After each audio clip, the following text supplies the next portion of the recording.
મહેસાણાની કડી વિધાનસભા બેઠકની ચૂંટણી સમયે રાજકારણ ગરમાયું છે।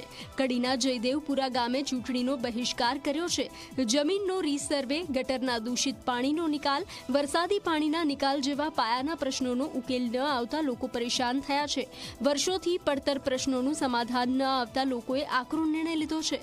ગામના લોકોએ ચીમકી આપી છે કે તેમના પડતર પ્રશ્નોને હલ નહીં કરવામાં આવે તો તેઓ ચૂંટણીનો બહિષ્કાર કરશે।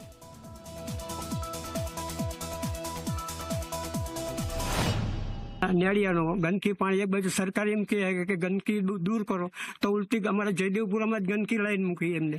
અને ત્રીજો પ્રશ્ન છે કડી કલ્યાણપુરા રોડનો, ત્યાં આજુબાજુની અમારું જે પાણી ગામનું સેમનું પાણી બધું જતું હતું એ પાણી હવે આજુબાજુની ફેક્ટરીઓ થઈ ગઈ એટલે ફેક્ટરીઓ વાળા જે બાજુમાં કેનાલ નીકળતી હતી, જે ગટરો નીકળતી હતી રોડની બોરોફીટ, એ બોરોફીટ બધી એ લોકોએ બંધ કરી દીધી એટલે અમારા ગામનું પાણી ડિસેમ્બર મહિના સુધી પાણી સેમમાં ભર્યું રહે।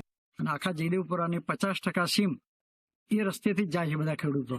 આજે 360 દિવસ ગંદકીનું પાણી, આ બધી સોસાયટીનું પાણી આ લોકોએ એ નેડિયામાં વાળેલ છે, જેથી કરી અમને મોટો પ્રશ્ન એ છે। અધિકારી આવ્યા હતા અને એમને આશ્વાસન આપ્યું હતું કે તમારું રીસર્વે અમે બધું કરાવી દઈશું અને તમારા હુકમ પણ કરી આપીશું માપણી કરીને, પણ આજ સુધી અમારા એ લોકોએ સર્વે કરી ગયા છે આખા ગામની સીમનું, પણ કોઈ પણ હુકમ થયો નથી। છેલ્લા 6 મહિના થઈ ગયા।